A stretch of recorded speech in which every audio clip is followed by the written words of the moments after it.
Welcome to the Authentic You podcast with Louis Bazan. This podcast is dedicated to empowering you with the tools and mindset needed to achieve freedom, purpose, and financial independence. Join me on this journey of personal growth, spiritual enhancement, and living an epic life. Welcome to the Authentic You podcast. This is your host, Louis Bazan, and today we have a special topic. We're going to be talking about real estate investing. Exclusively, we're going to be talking residential real estate, what to buy, when to buy, and how to buy. This is very important, even if our podcast is about heart set, soul set, mindset, that we talk about how to empower you to achieve your dream life. Guess what? One of the things you should have in place is your financial independence. If you don't have financial independence and you're not covering your basic needs, are not going to be able to reach the other one. So all of this is part of your life, and all of this is part of your dream, should be part of your dream life plan, should be set financially. And today, I think this is a very good topic. A lot of people wants to invest, and they say, "Oh, I'm going to buy a property because a property is always an investment. It's always good to have a property." It's not always like that. It's not real what they're saying. If you don't do your due diligence, you don't buy a property, please, because some people it could be a headache to you, and it's going to be painful, and also you're going to lose a lot of money. So it's not like that. Not every property is a good investment. It's about buying in the right price, in the right moment, when to buy, how to buy, what to buy. And today we're going to be dedicating this episode about that and my experience, because I've been doing this for 24 years, right? So I hope you have value in what I'm going to explain to you, what I do. This is the way I operate, and this the way I buy property.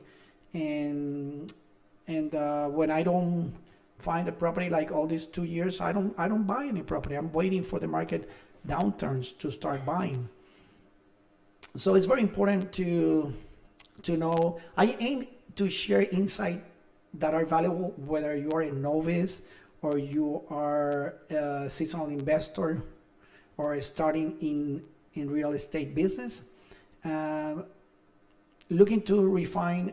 And if you're looking to refine your strategies, here you are. I'm going to give you a couple of my knowledge, so you don't have to pass for all the things in my past, and I'm going to give you what I do in order to you at least more.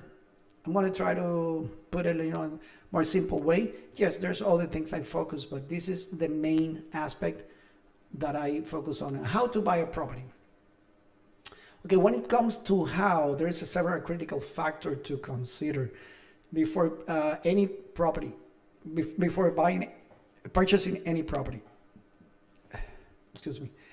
First, the most due diligence is the key. Like I said, due diligence that's involved researching the market, understanding the property value, how much the real property value, how much they're selling for, what is the real value of that home, and the fair market value. Look for the comparables and look what are the prices, the rent price around there that are similar to that home. And I always like to, through financial analysis, I do my financial statement, I do my projections, I do a cash flow projection, income statement, balance sheet. I do it all for at least for 1 year to 10 years. I do 1 year first, and then I do projections for 10 years. What's going to happen? It's good to have the numbers in writing. If you don't have it in writing, if you're not doing bookkeeping, you don't have the number, believe me. I have it in my head. I know this property can give me this amount. I hear that over and over. I hear so many investors, and the first thing I told them, like, I know I'm getting 20%, 30% rate of return. The first thing I ask him is, do you do your numbers? Do you do bookkeeping, or you have an accountant do bookkeeping and you see your financial statement every month? The answer is no. So they don't know. So be careful about listening out there, people who don't know about and that's the first question you have to ask them. Do you do your numbers? Are you sure what you're saying? And don't believe everything telling you out there, because it's a thin line over here. You barely can get 10% if you know how to, if you buy in the right price, and if you know how to manage well, you can take 10%, maybe 12, maybe 15%, but not more than that. And now the market is high. I don't think you're gonna get more than 10%. And it's about well administration, but it's a very thin line. Like you can get to negative number even if you buy at the right price, if you don't know how to manage, and if you start spending money or hiring the wrong people and paying high price for any repair or all the things you have to do.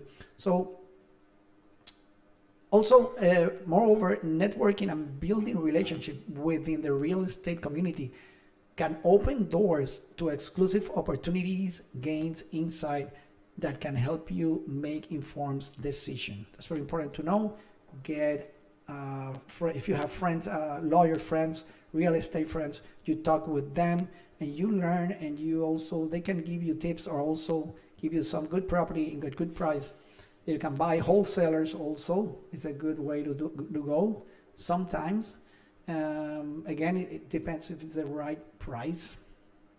What to buy. Let's go to what to buy. This is what I do, my experience and the way I do it. Let's talk about what to buy. My criteria to buy invest in house for investment. I focus on property that are equal or less than 20 years old. That means I'm going to buy properties that are built in years. If I'm buying today, 2025, I focus on properties that are built in year 2005 or on, not less. Why? Because those is crucial, because newer construction tends to require lower maintenance and offer better durability, which translate in long-term cost effectiveness. And that's the most important, because you don't want to spend too much money in repairs. If they're very old, they're going to ask you for so many repairs. Additionally, for me, it's very important.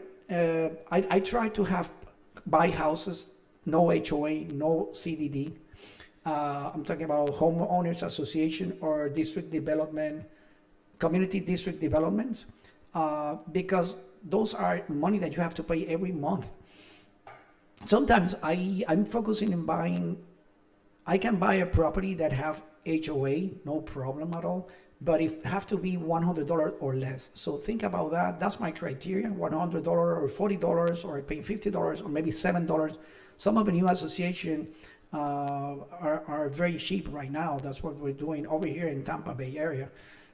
So try to focus on that. It's good sometimes to buy a HOA because a gated community is more prestige, it's more value, especially if you're going to live in. But if it's for investing, like right now we're talking about, no more than $100.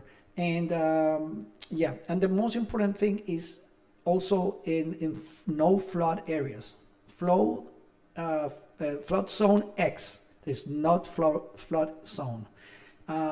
Do not buy a home, please. Flood area. Do not buy a home in the beach for investing. Do not, if you don't know about the market, unless they are selling to you for free or super cheap. But actually, it's better not to buy in the beach, touristic area, super luxury hotel, condo, super luxury condo, super prestige area, which is very expensive. Why? Because this is an investment. You have to have clear that you're making an investment for making money. This is all about money and returns, rate of return, return on investment, return on capital, and you want to have the most return as possible. You are not going to leave the house, so buy any neighborhood is good. Investor neighborhoods, those uneducated, neighborhoods that are low income, people don't want to live there. It's not for you for living, it's for you for renting and making income. So have that very specific in your mind. Do not buy something like, oh, I love it, that's what I want to like. Don't go by sentiment, go by money. Money talks over here. And again, this what we're talking about is about financial. So that's what I'm not talking today about heart set, soul set. That's, you can have different projects, like I have this podcast, Authentic You, for helping people. And I have the dancing, and you can have different projects from your soul, give from your heart, and those non-profit organizations, you can have it, and it's beautiful when you give to the world, if you have so much to give. But right now we're talking financially, so do not try to, okay, no, because it's touristic, or it's beautiful, not because it's, forget about if it's beautiful. If it's rentable and people can rent it and it's profitable, you buy it. And again, you're going to have some criteria. You're not going to buy like blind, And other things very important for me, the most important thing, I buy concrete block houses. I don't buy frame houses, especially here in Florida. Don't buy frame houses, because frame houses there's a big problem here in Florida, termites problem in Florida. And people don't know, and just look down there, very important when you are looking. Sometimes they don't say frame, they said stucco, and then the foundation. You go down for a property. If you go in Silo, you're gonna go down, or any other places you're looking, and you're gonna see if it says stucco, and then it says it doesn't say nothing else. It's because it's frame, but mostly they're gonna say frame, wood house. So buy a slab concrete foundation. That's the most important. You should know concrete block, slab foundation. That's it. And you're going to be buying something very certain, especially now in hurricane here in Florida. If you have a wood house, it's more problems. It's more, tends to have more problem. Also the termites, like I said. Also, even if you buy a concrete block, you have the roof that is wood, frame wood roof. You have the interior inside, all is frame with. So anyway, you have wood, and you will have to fix certain areas. But it's crazy here in Florida. How many houses? Most of the houses have problem with termites, and yeah, you can put a bomb, and you can put those tents. But again, it's you don't know. You're not seeing the house inside. Even if you do an inspection, it's a bit difficult to know. So those are the things that I look in a house to buy. Also, after repair value, if I have to repair, I have to the ARV, the after repair value, the fair market value of the property. Right now, I found houses already in 300,000 here in Tampa Bay, 300,000. Other things, I buy 3-bedroom or more, 3-bedroom or 4-bedroom, not 1-bedroom, 2-bedroom. I don't buy those houses. Why? There's so many reasons, but mostly it's because you can get most of the rent in 3-bedroom. And actually, from 2-bedroom to 3-bedroom, 1-bedroom more, or from 3 to 4, it's actually 20,000 more, something like that. We take the numbers out of the amount you can rent. Is very is lucrative. It's good. So that's why I go for. I already have a kitchen, right? That is the most expensive thing. I already have 1 bathroom. I don't care about the bathroom. Only 1 bathroom, 3-bedroom, 4-bedroom. Really don't care about how many bathroom. Even if you have 1 bathroom, because it's for rent, it's better for me. It's less toilet, less sink to repair, less faucet to repairs. So I don't really look for the bathroom.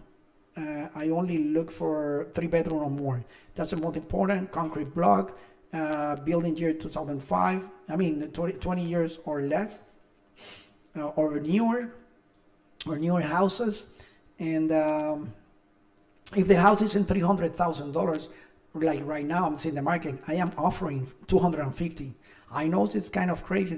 Some of them don't like it. It's 50,000 less, but I'm actually not willing to pay more than 250 for a house at this moment here in Florida, especially when people cannot pay more than 2,500, 2,300, 2,500, not more than $3,000.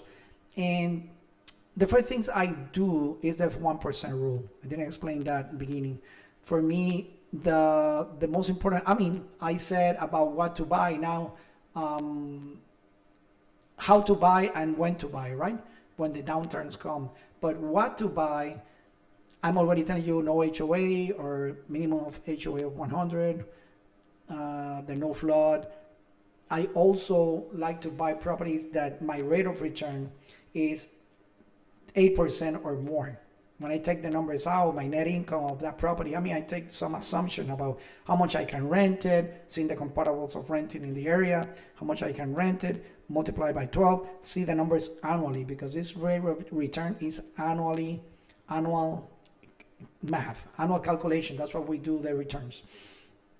So I get my numbers, I minus all the repairs, minus all the property tax, all the operating expenses, and the net income from that home, projected net income, I divided what is that in proportion to the price I paid for the house, including real estate fees, including legals, recording fees, my investment costs. So if it's 8% or more, I definitely will buy the property and have all these characteristics, all these comply with all these criteria that I'm telling you, I definitely buy the house. But if it doesn't comply with any of these I'm saying, I will not go. And the way I do it, the first thing I do is the 1% rule.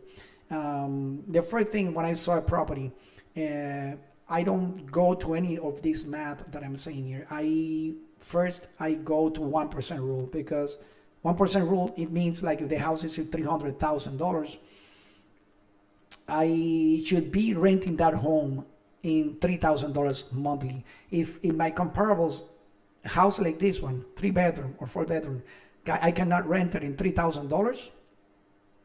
If it's $2,500, it's less than 1%. So it means it doesn't fix for me. So I don't dig further on that property. I don't look for more financial analysis. I just move to the next property. I don't waste my time. That's the good thing about 1% rule. 1% rule, again, is about taking the $300,000 you pay, multiply by 1%, is $3,000, and that's the amount you put it like monthly rent should be that or more. If I cannot get that amount in renting, I don't look further. And again, that's a threshold. That doesn't mean I'm gonna buy it, but I don't want to even continue doing research and doing financial metrics for this home if I'm already don't have my 1%. That's what I mean. But I'm looking more than that. I'm looking, if it's $300,000 the cost of the house, I'm probably looking for $3,500, to be honest, not $3,000. Just the matrix to know the threshold. The most important thing, and the second most important thing, is the rate of return.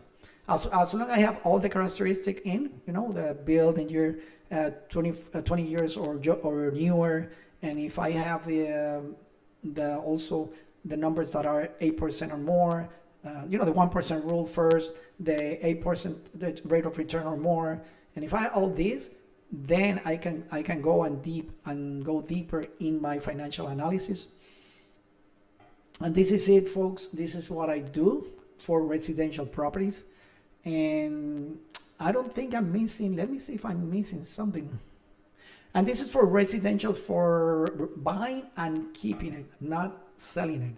If you're going to sell, then I do the 70% rule. If you're buying and selling, always use the 70% rule. It means the cost multiplied by 70%. It means it's gonna be equal to after repair value, because you wanna earn at least 30% gain in that property. So you do your math that way. So those are the most important, are not the only one. Again, when I see something that calls my attention, once I put my offer, I do my inspection period. After I do all this first, then I do my offer. They accept my offer, then I go for inspection. And if during the inspection period I find something that calls my attention, then I will dig more further investigation. And if I cannot find answer, and it's kind of cloudy, it's kind of foggy, I don't understand, I won't buy the property. It's very important to know that. And yeah, those are the numbers, the return on investment. Remember, the return on investment is the net profit divided by the cost of the investment. and you're gonna get that's the most important, and that's what we have as an investor. Also, to finish this podcast of today, for me, if I cannot get the why 8%, why I have that's everyone have their tolerance. Okay, some people put 7% minimum rate of return. Why I have 8%?